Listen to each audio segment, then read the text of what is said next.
Monday morning, folks, and welcome to a brand new episode of FINMET Mondays. Joining me once again is Sunil Kashyap. Sunil, a very warm welcome to you on the podcast.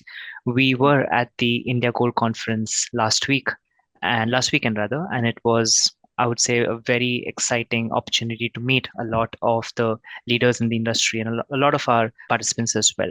Any key talking points that came out of that conference where you think that the industry is heading towards, or anything that our viewers should be aware of? Yeah, thank you for having me. The conference which took place in Bangalore last weekend actually was quite successful. A few things that I noticed was, firstly, I think there was record attendance, close to about 700 people. The presence of new parts of the supply chain.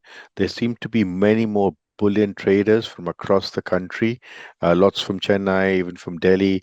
And so what I'm seeing is the emergence or re-emergence of these bullion traders in smaller cities who are coming in. And I think now that the duties have come down, the flow of metal through the banks is going to increase.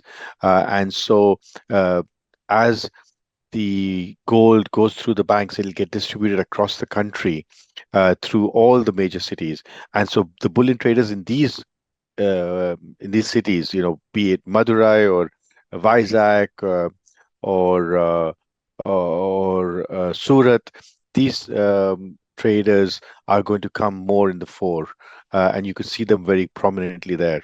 So I think the distribution networks of the gold industry are going to change. For many years now, Ahmedabad and Chennai and Delhi were the major centers which distributed metal to the smaller cities. But now you'll see the emergence of bar traders in these cities themselves coming up and dealing directly with the banks. So that's going to be the major change I think we'll see in the coming months. Interesting. Interesting. Let's quickly look at the outlook for the coming week for US spot gold and silver as well. So, Sunil, the main talking point from last week was the PC inflation data point, right? We saw that although there were signs of inflation cooling and even the US GDP data coming in strong, that did not really lend itself to gold breaking its record highs. And that was surprising because we all expected that to happen. Anyways, we want to understand how the markets are going to progress. What I have here is the 4-hour US spot gold chart. I think this was appropriate for this week to understand where the markets would be heading. You see that the markets have been able to hold around the 61.8% Fibonacci retracement, which is around 2492.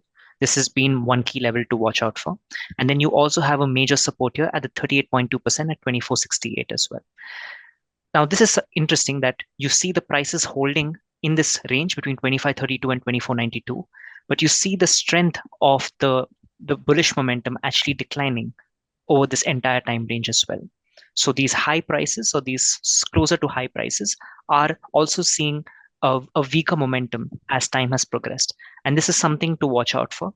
If we do see a break below this area around 2492, you will definitely see maybe some progress towards 2468. But 2468 is where we would observe a floor. We wouldn't expect markets to go below the 2468 level. So this is one main talking point in US spot gold.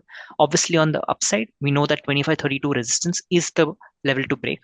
Definitely, if this resistance is broken, the 2570 and even 2600 level is not too far away from reach. Talking about US spot silver, there's something slightly different over here.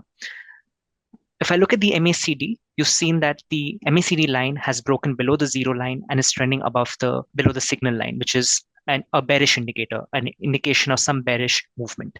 But also on the RSI, you see it's close to oversold conditions. So you see one indicator that telling you that the momentum is bearish, but one indicator telling you that the momentum could be completely oversold and there could be fresh buying action here. Silver could extend below, and here you see a support at 27.2 as well. So in both gold and silver, we cannot rule out that there is going to be a possibility of markets, overextending some support and then probably taking that next leg back up. Obviously, what would be keenly watched this week is the non-farm payrolls numbers. We've seen the non-farm payrolls numbers usually come in stronger, but especially this month's reading would be key because we have the September FOMC rate cut. We have seen that a 50 basis point rate cut is currently has a probability of about 30%. and a 25 basis point rate cut currently has a probability of about 70%. So this is also telling you the indication of where the markets are going to go. So these are some of the talking points, Sunil, for the outlook next week. Thank you so much, Sunil, for some of the insights from the conference. Till next Monday, thank you so much and goodbye.